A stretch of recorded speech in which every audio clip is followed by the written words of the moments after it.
Bienvenidos a Ecos de lo Macabro, el lugar donde las sombras hablan y las leyendas de terror cobran vida.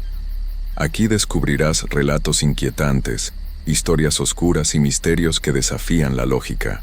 Si tienes una experiencia paranormal o conoces una leyenda que deseas compartir, en la descripción del video encontrarás un correo donde podrás enviarnos tu historia para que forme parte de este canal y así darle eco junto con los demás. Si este video es de tu agrado, no olvides dejar tu like, compartirlo y suscribirte al canal. De esa forma podremos llevar más historias escalofriantes a muchas más personas. Ahora, sin más que decir, apaga las luces, ponte cómodo y sube el volumen.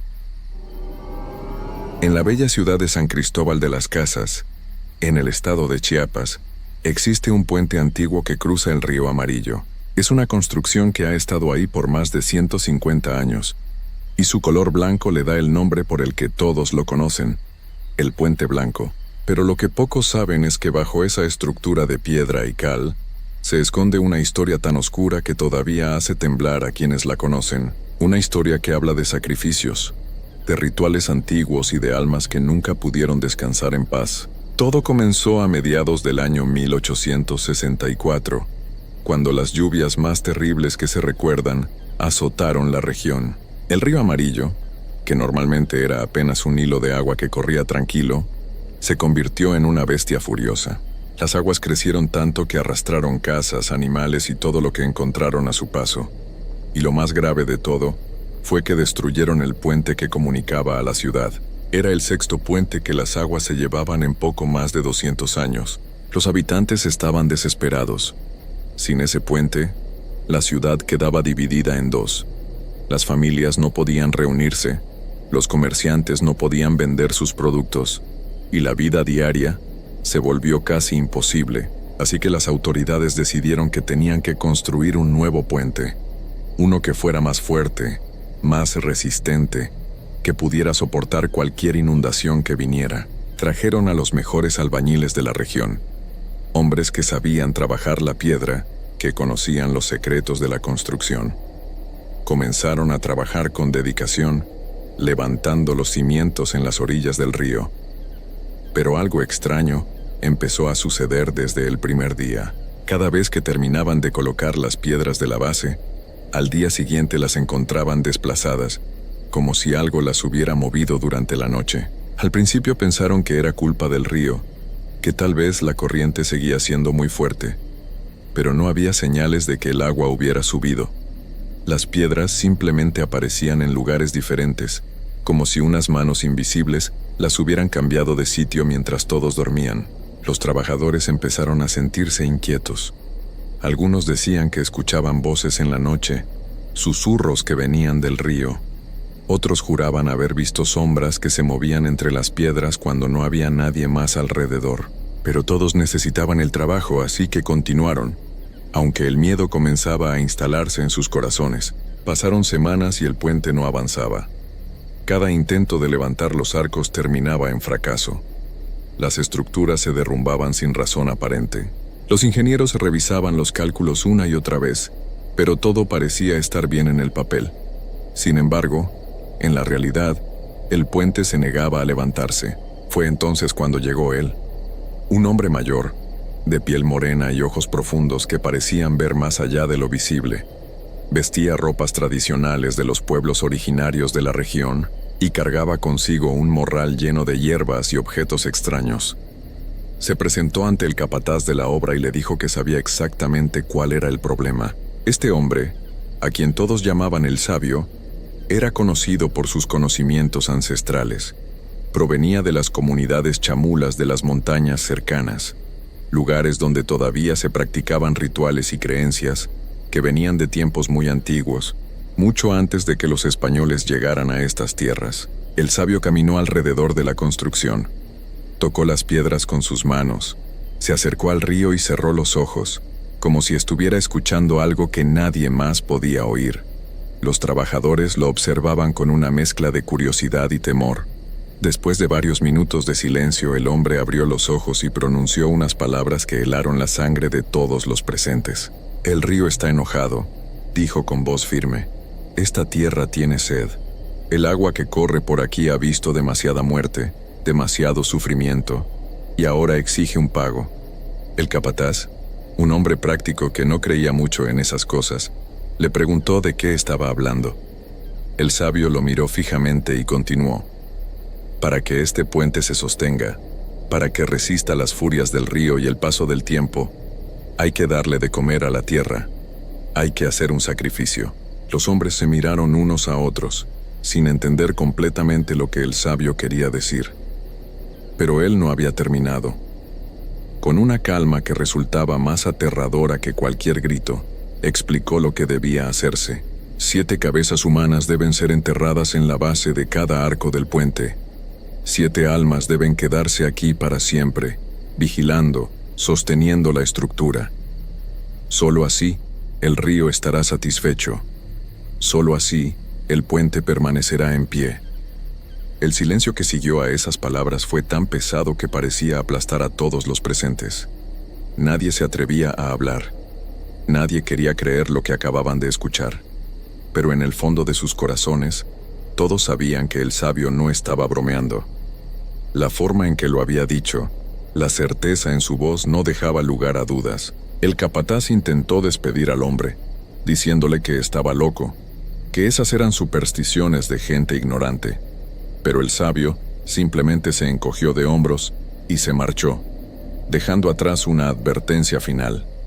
El río cobrará lo que se le debe, con su ayuda o sin ella. Los trabajos continuaron durante los días siguientes, pero ya nada era igual. Los hombres trabajaban en silencio, mirando constantemente hacia el río, hacia las sombras. El ambiente se había vuelto pesado, como si algo invisible estuviera observándolos todo el tiempo. Y entonces comenzaron las desapariciones. Primero fue un comerciante que vendía telas en el mercado. Salió de su casa una noche para cerrar su puesto y nunca regresó. Su familia lo buscó por toda la ciudad, pero no había rastro de él. 2 días después, unos niños que jugaban cerca del barranco encontraron algo horrible. Era su cuerpo, pero le faltaba la cabeza. Había sido separada de forma limpia, como si alguien con mucho conocimiento hubiera hecho el trabajo. La ciudad entera se llenó de miedo. Las autoridades comenzaron a buscar al responsable, pero no encontraban pistas. No había testigos, no había señales de lucha. Era como si las víctimas hubieran desaparecido en el aire y luego aparecieran sin vida en lugares distintos. Pero las desapariciones no se detuvieron. A la semana siguiente, un carpintero desapareció cuando regresaba de una cantina. Luego fue el turno de un campesino que había bajado a la ciudad a vender sus cosechas. Después, un joven estudiante que ayudaba en la iglesia.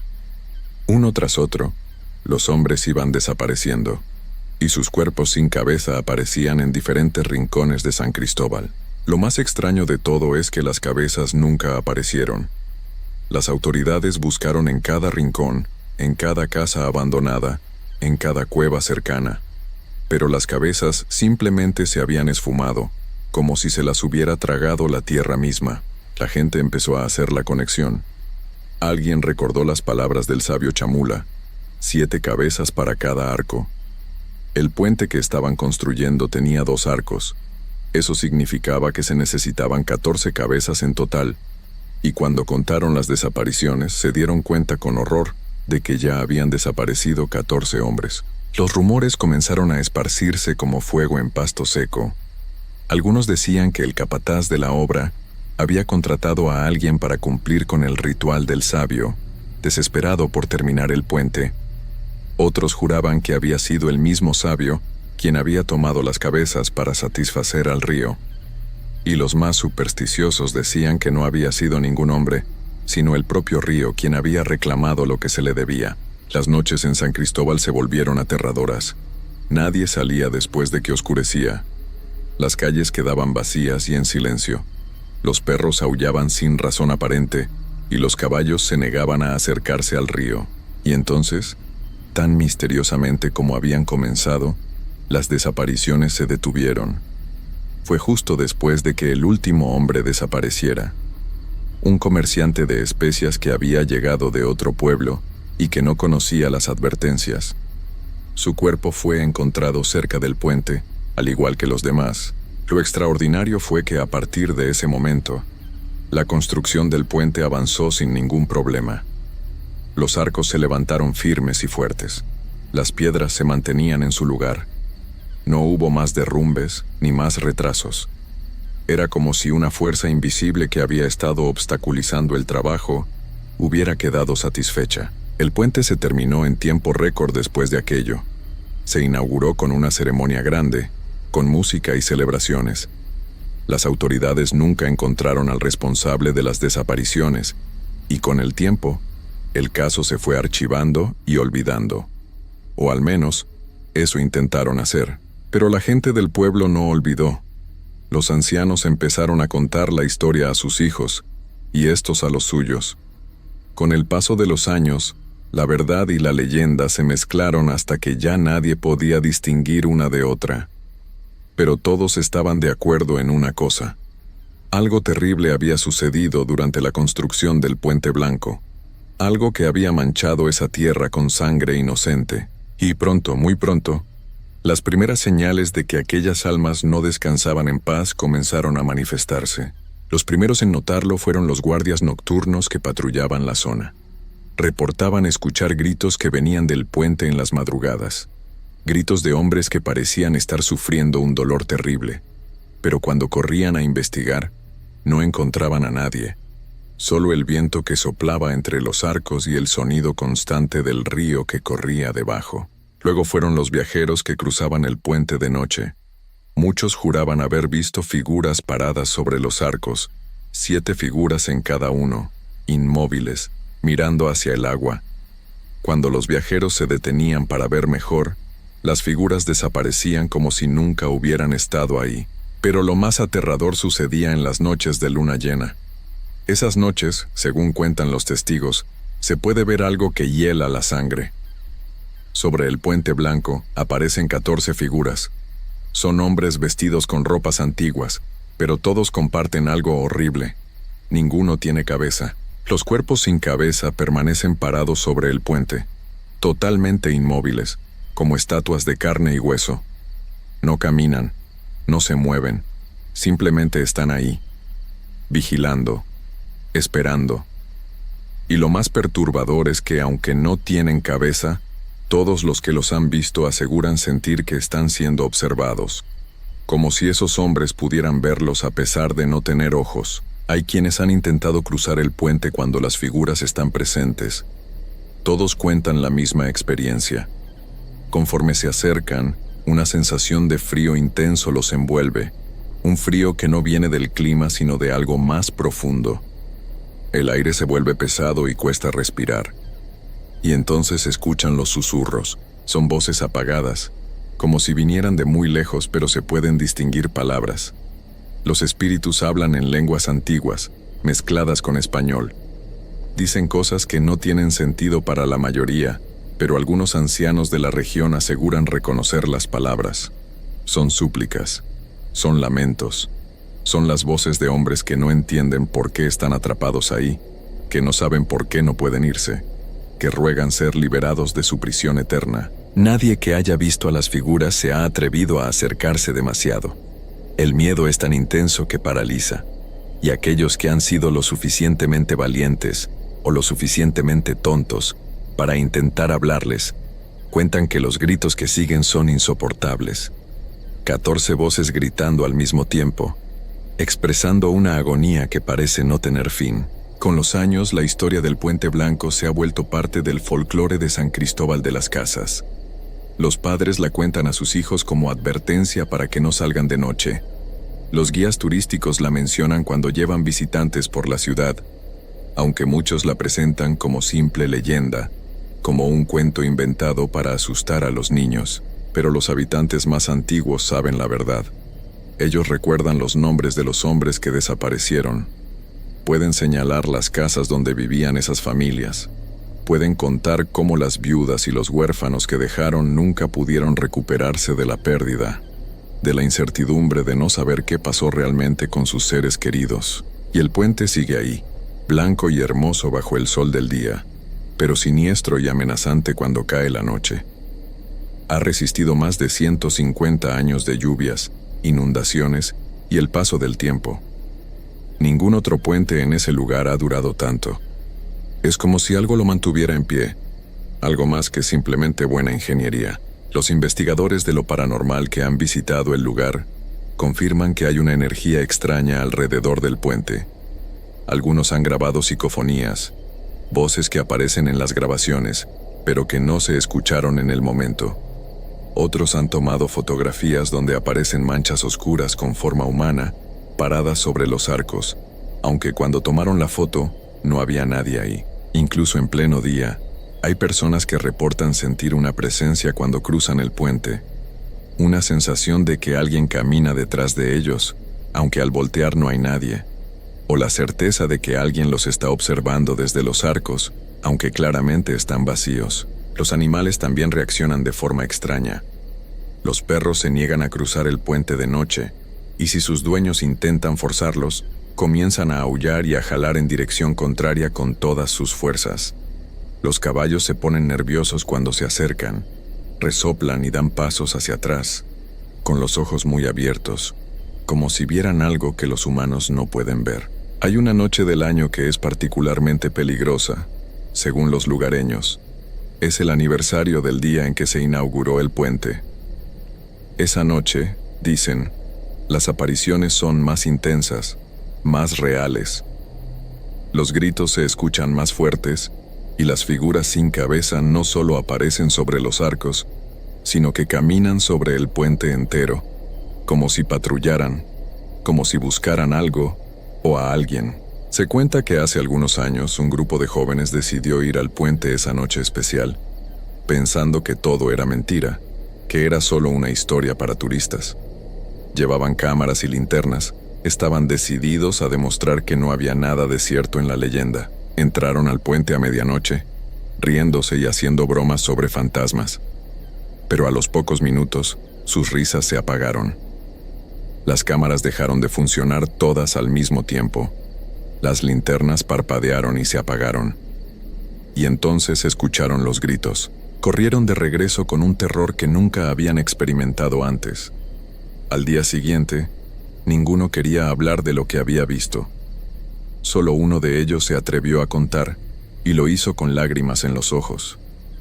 Dijo que habían visto a los 14 hombres, de pie en fila sobre el puente, y que aunque no tenían cabeza, todos estaban señalándolos, como si los acusaran de algo, como si quisieran llevarlos con ellos. Desde entonces, ese grupo nunca volvió a acercarse al Puente Blanco de noche, y nunca volvieron a burlarse de las viejas leyendas. Hoy en día, el puente sigue en uso.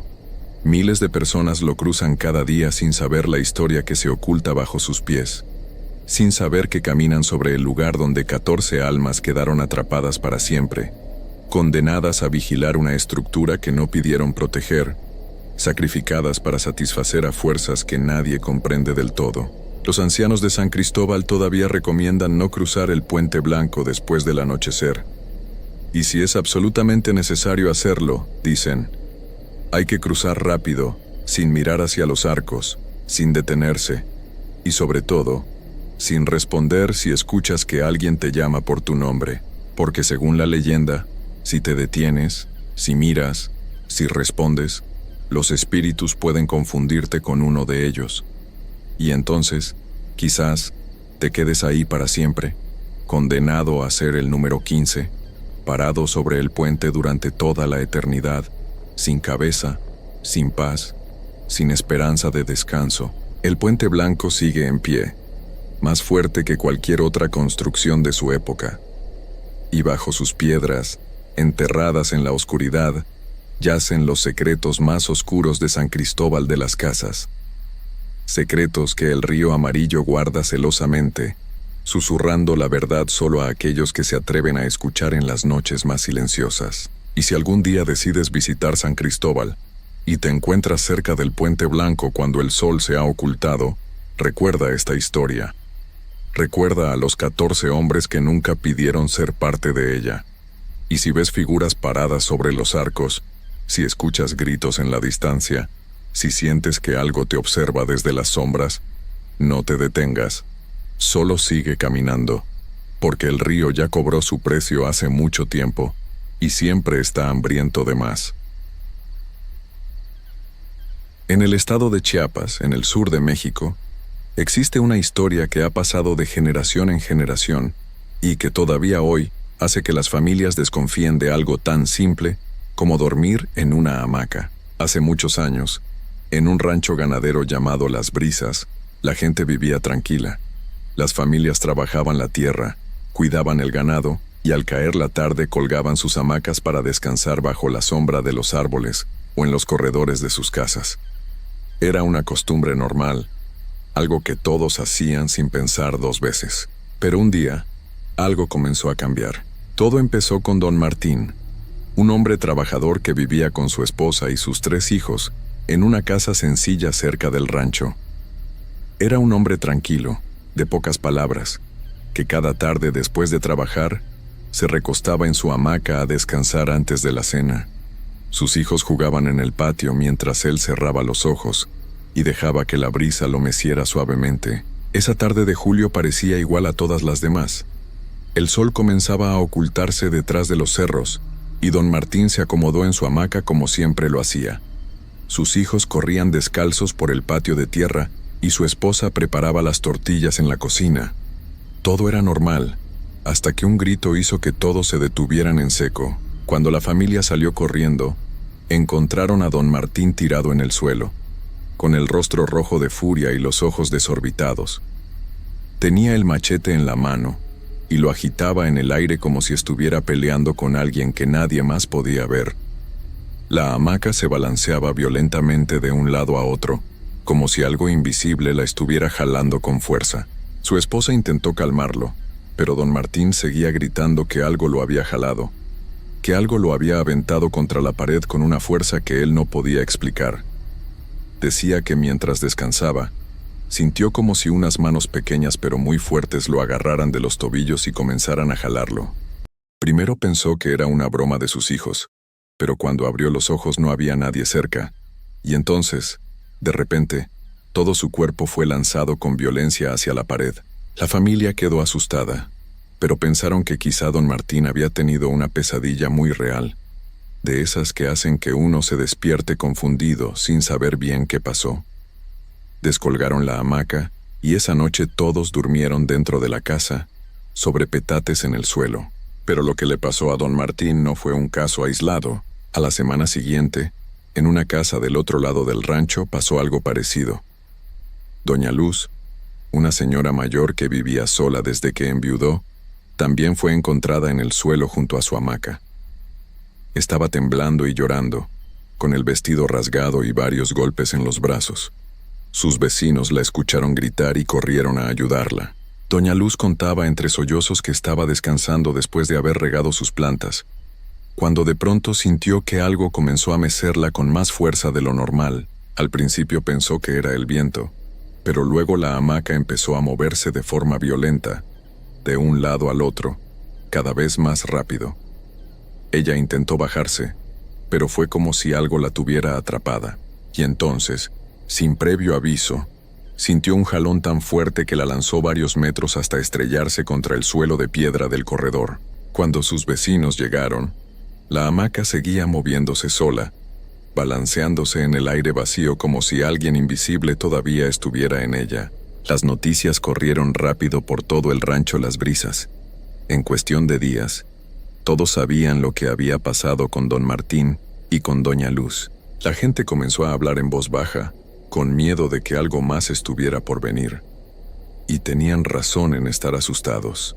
Durante las siguientes semanas lo mismo empezó a suceder en más casas. Siempre era la misma historia.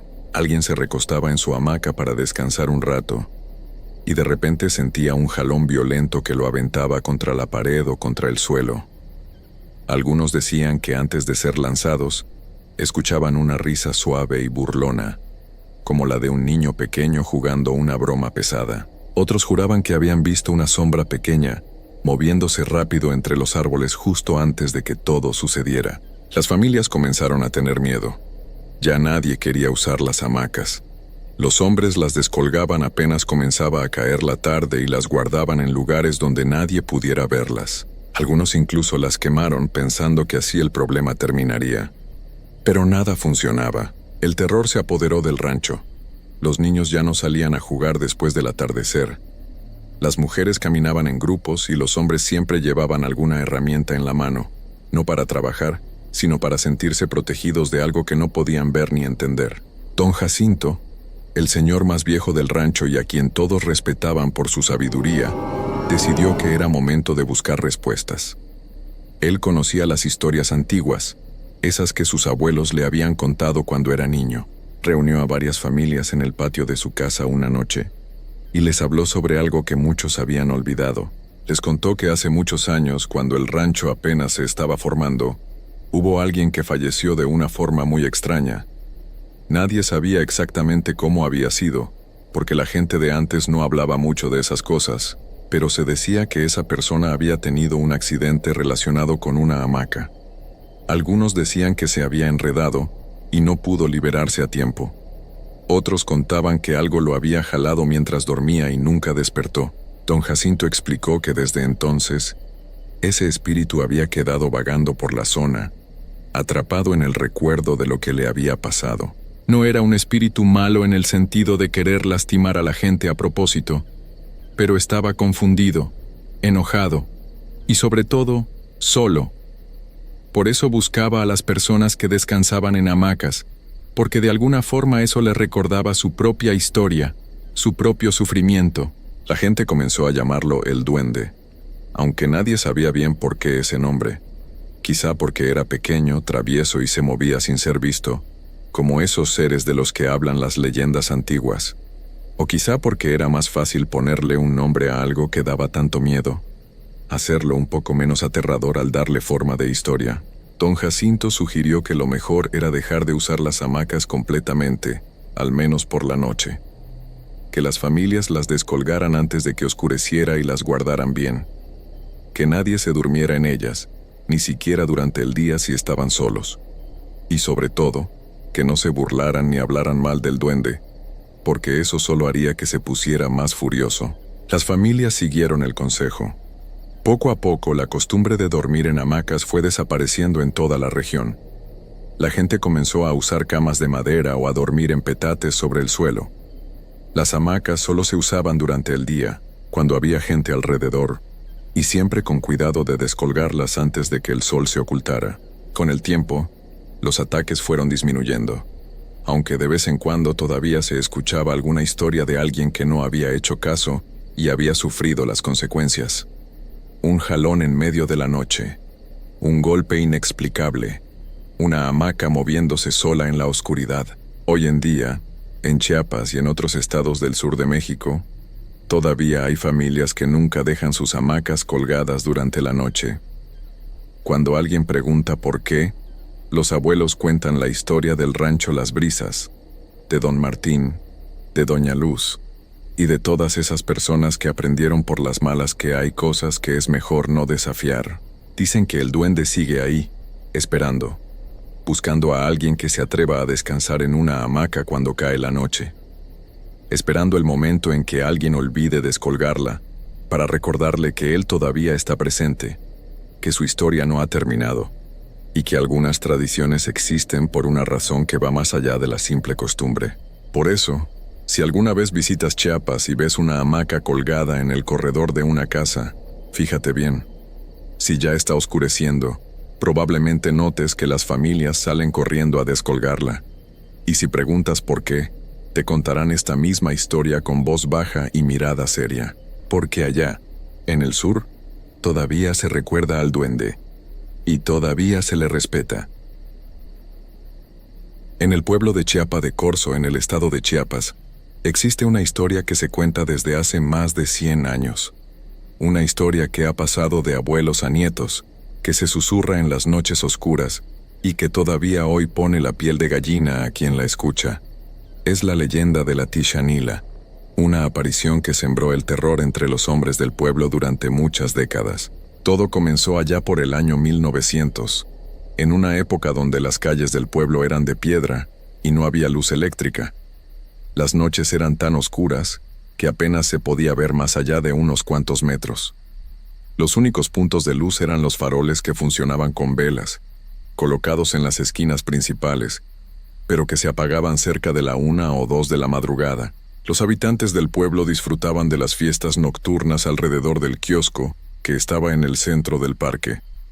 Ahí se reunían los jóvenes a bailar al son de la marimba, esa música tradicional de Chiapas que llenaba el aire con sus notas alegres. Los hermanos Aquino, conocidos por todos como los Cuachi, eran los que tocaban cada noche, y la gente bailaba y se divertía hasta altas horas de la madrugada. Pero cuando terminaba la música y los faroles se apagaban, comenzaba el verdadero peligro. Era en ese momento, cuando la oscuridad lo cubría todo como una manta pesada, cuando ella hacía su aparición. La Tishanila, una mujer de belleza imposible, con un vestido largo y blanco que parecía flotar en el aire. Su cabello negro caía hasta su cintura como una cascada de sombras, y su rostro estaba cubierto por un velo del color de la nieve. Los hombres que la vieron contaban que no caminaba como una persona normal. Sus pies no tocaban el suelo.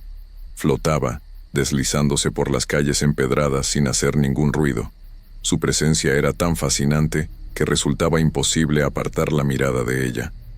Había algo en su forma de moverse, en cómo ondulaba sus manos y movía los dedos llamando a los hombres, que los dejaba completamente hipnotizados. La Tishanila aparecía en los lugares más concurridos del pueblo. Se le veía cerca del parque central, junto a la fuente colonial donde la gente iba a buscar agua. También se aparecía cerca de la Pochota, ese árbol enorme y antiguo que todos conocían. El mercado era otro de sus lugares favoritos, al igual que los corredores que rodeaban la plaza de armas. Cualquier hombre que anduviera solo por esas calles en la madrugada corría el riesgo de encontrarse con ella. Y cuando un hombre la veía, todo cambiaba en un instante. No importaba si era joven o viejo, si era del pueblo o venía de fuera. La belleza de aquella mujer era tan poderosa que los dejaba sin voluntad. Algunos decían que era como si les hubieran echado un hechizo. Otros aseguraban que era peor, que sentían como si su propia alma fuera jalada hacia ella sin que pudieran hacer nada para evitarlo. La Tishanila no hablaba. Jamás pronunciaba una sola palabra. Solo movía sus dedos con gracia, haciéndoles señas para que la siguieran. Y ellos, como si estuvieran dormidos pero con los ojos abiertos, la seguían sin pensar, sin cuestionarse nada. Caminaban detrás de ella, perdidos en un trance del que no podían escapar. La mujer de blanco los guiaba por las calles del pueblo, alejándolos cada vez más del centro. Pasaban frente a las casas donde todos dormían, cruzaban callejones oscuros y angostos, y poco a poco se adentraban hacia las orillas del pueblo. Los hombres la seguían en silencio, con la mirada fija en aquella figura que parecía brillar con luz propia en medio de la oscuridad. Nadie sabía exactamente a dónde los llevaba, pero todos los caminos terminaban en el mismo lugar: el monte. Esa zona boscosa y salvaje que rodeaba al pueblo, llena de árboles enormes, arbustos espinosos y caminos que se perdían entre la vegetación. Un lugar donde era muy fácil perderse si no se conocía bien el terreno. La Tishanila entraba al monte sin dudarlo, deslizándose entre los árboles como si conociera cada piedra, cada raíz, cada rincón de aquel lugar. Y los hombres la seguían, tropezando con las ramas, lastimándose los pies con las espinas, pero sin detenerse. No podían detenerse. Algo más fuerte que ellos los empujaba a continuar. Caminaban durante horas. Algunos decían que sentían como si hubieran caminado toda la noche. Otros juraban que apenas habían dado unos pasos cuando todo cambió. Pero el resultado siempre era el mismo. En algún momento, cuando ya estaban muy adentrados en el monte, lejos de cualquier rastro de civilización, la Tishanila se detenía. Entonces giraba lentamente, como si quisiera mostrarles algo. Y en ese instante, el velo que cubría su rostro comenzaba a caer.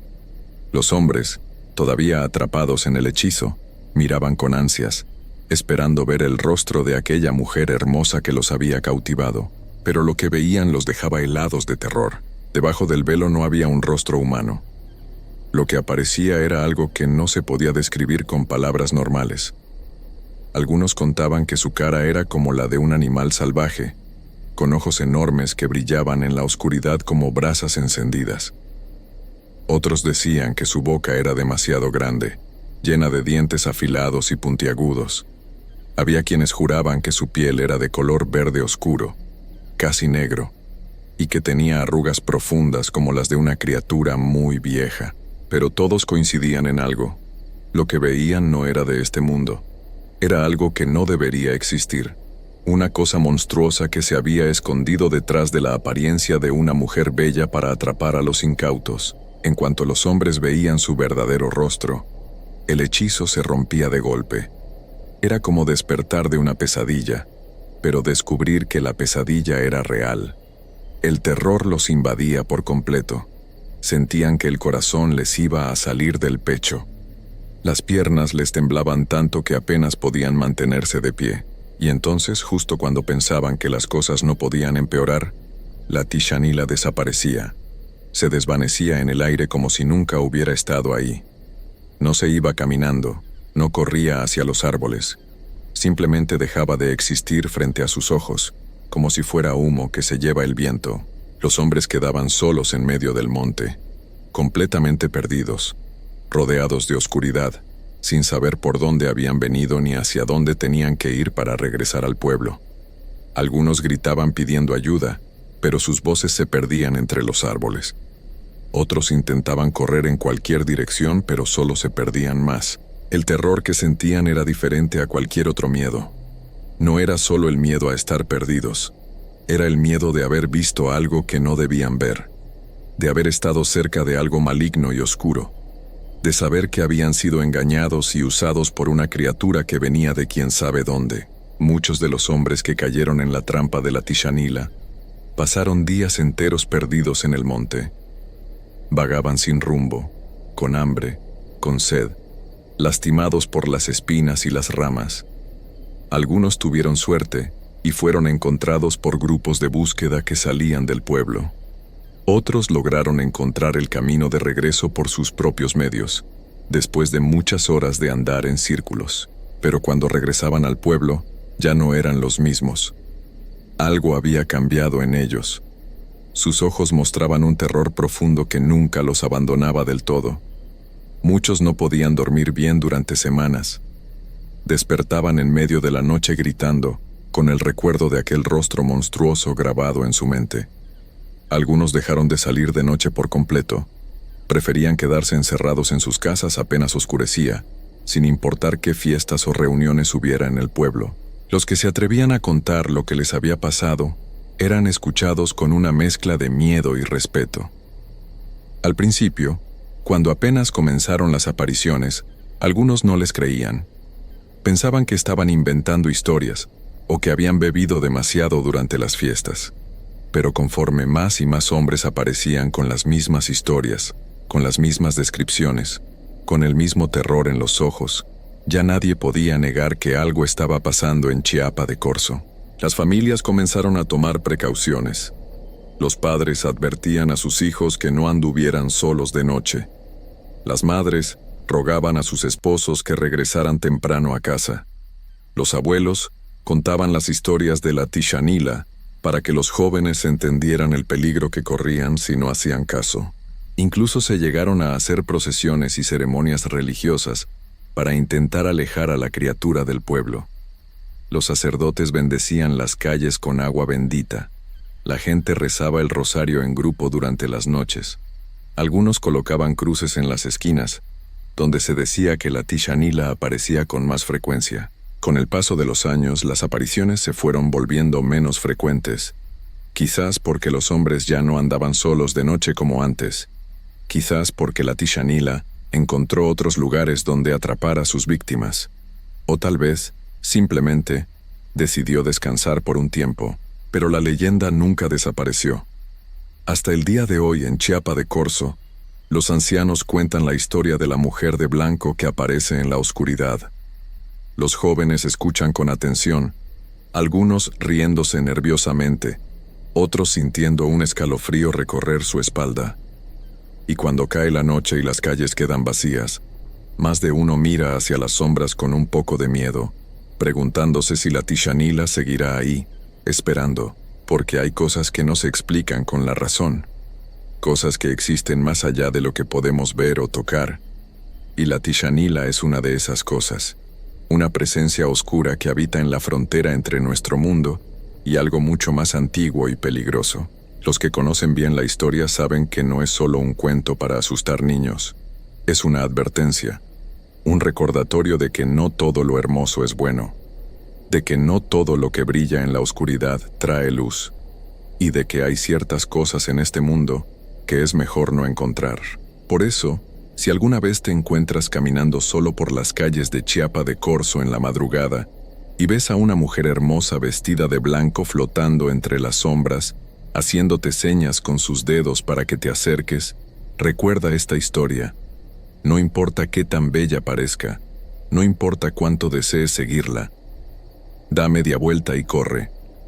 Corre lo más rápido que puedas hacia tu casa, cierra bien la puerta y no mires atrás, porque si la sigues, si caes en su hechizo, podrías terminar perdido en el monte como tantos otros antes que tú, y si tienes suerte de regresar, jamás volverás a ser el mismo. El recuerdo de su verdadero rostro te perseguirá el resto de tu vida, recordándote que hay cosas en este mundo que los ojos humanos no deberían ver jamás.